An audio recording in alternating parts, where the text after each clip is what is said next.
Okay, Dorothy, tell us about your graduation from Well, St. Angela. the dresses were made by Mrs. Fabro, the sewing teacher, and they were organdy with 3 tiers, and we wore rhinestone tiaras and I.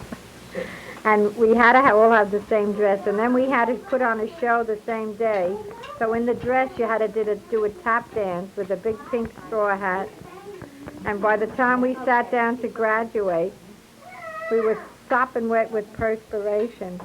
Then that night, they gave us a big party up in the Conquest Plaza Hotel. The school did. They had dancing, and they had something to eat. And then we all went off to our private parties. But during that summer, I had a May walk for all June walk for all the kids. I used to have a lot of parties. Mama was very good. She used to let me have the boys and the girls, and my father loved to be the postmaster.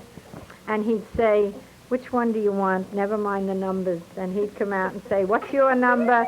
And the fellow would say 5. "That's what she asked for. Go inside." And I used to have a lot of parties. They used to love to come to my house for parties. So that was my sweet 16 birthday. That was later on. But when I was younger was when we were about 12. You too. You graduated in 1934? 1934. I was 12 years old. And then you were 12? I was 12. I had skipped the second grade in school. So I never learned to tell time because that's when they teach you. What high school did you go to? But during that summer after graduation, we had a June walk for all the kids. And from all the decorations from the parties I had, we made costumes. We had a bride. Joan was the bride. Huey Burke was the groom. I made a high hat and a big bow tie. Claire was the flower girl. We made her baskets of flowers.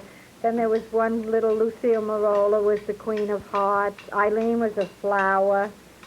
I'm trying to think of who else was in it. But we'd march them, we'd gather. There were about 10 kids, and I'd march them, Loretta the Burke.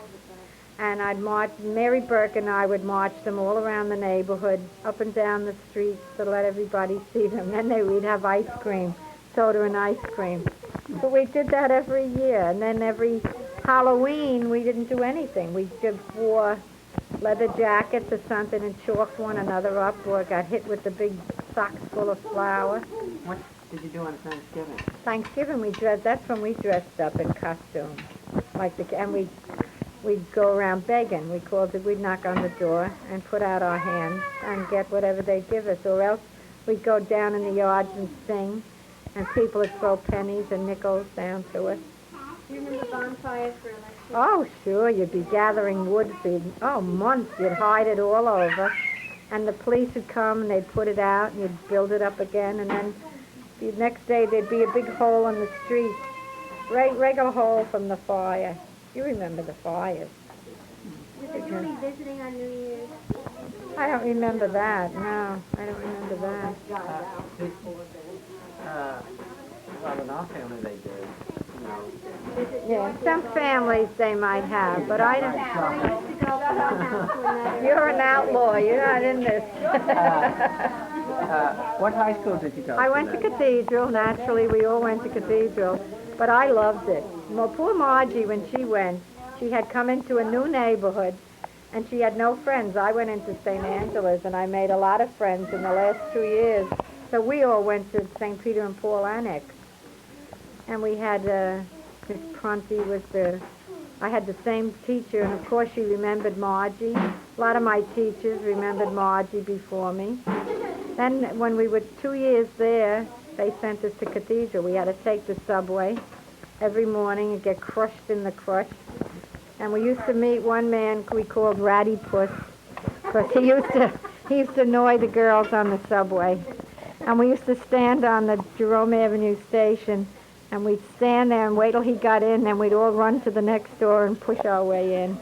Well, I was only 14, 13, or whatever I was. We were petrified of him. You took the Jerome Avenue? All the way down to 50th Street, yeah.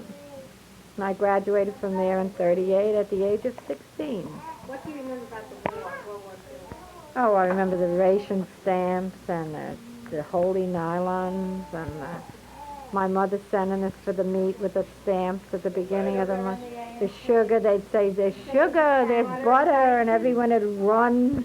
Helen and Alice would run over to Deitch's and get, or there's butter in Deitch's or something. What did you do when you But got out of high school? I went to Grace Institute for a year. Sounds like a prison. It wasn't. It was a business college. It was for high school Where was graduates. that? 59th Street and 10th Avenue.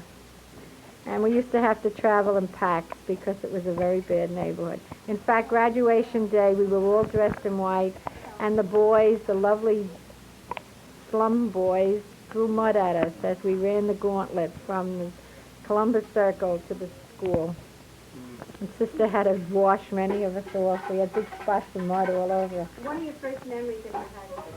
Well, when I was 12 years old, I went to St. Angela's. Used to have fiestas every year, and they'd have like booths where they'd sell. Remember the fiestas where they'd sell in June, around June? No, it wasn't strawberries. Well, they used to have a section downstairs roped off for dancing. And I was very jazzy this one night. I went down. I had my brown butcher boy dress on. It was loose in the back and with the belt in the front. Brown two-piece, and I felt very jazzy with I used to call it my curly hair. I'd put a bobby pin in each side, and it would turn up, and I'd be so afraid my hair would come down, and that's all the curl there was in it. My little sister had all the curls. But I saw this boy, and I said, oh, isn't he cute? So he asked me, he was a good dancer, the only one of the boys who could dance because he had 4 sisters. And everyone was crazy about him. Shirley Schultz was there, and Helen Heffernan, and all the girls, and he asked me to dance. It cost a nickel to dance. What was this boy's name? Ricky. It was Bill like it, but we... And he paid you a nickel? No, he paid the man to get in the ring to dance, and I guess I could follow him good, but we were a very jazzy couple. He lived in 166th Street and Teller Avenue. Remember that? And I used to go up there, and they used to have me sit in the living room and sing for them. I've got an invitation to a dance. Do you remember that, Ma? And I'd sit there like an idiot singing. But that's where I met him, at the St. Angela Fiesta. But I didn't know. I liked him. I don't know how it was reciprocated, but it went on for years and years. I was the scorekeeper for the Braves baseball team. And many a time we went to a ballpark, and I wasn't allowed to sit on the bench, and the boys used to fight because they said I was a part of the team. But I used to keep score. And I always liked it. I just started. And then, what happened then? Then came the war. Oh, my job. I got out of Grace College with a gold diploma, which meant I was excelled in steno and typing. So I got a job where I used neither. I was a file clerk. And I did well in the test for B. Altman and Company. And I started in the addressograph, and that's a big salary of $16 a week. And everyone in the neighborhood said how lucky I was to get such a big salary to start, $16.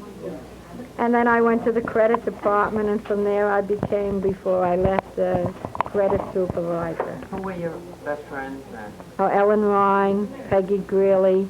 But I still like Ricky went with another, like we had 2 crowds separated. So he was going with other girls, but I always kind of liked him, and every now and then.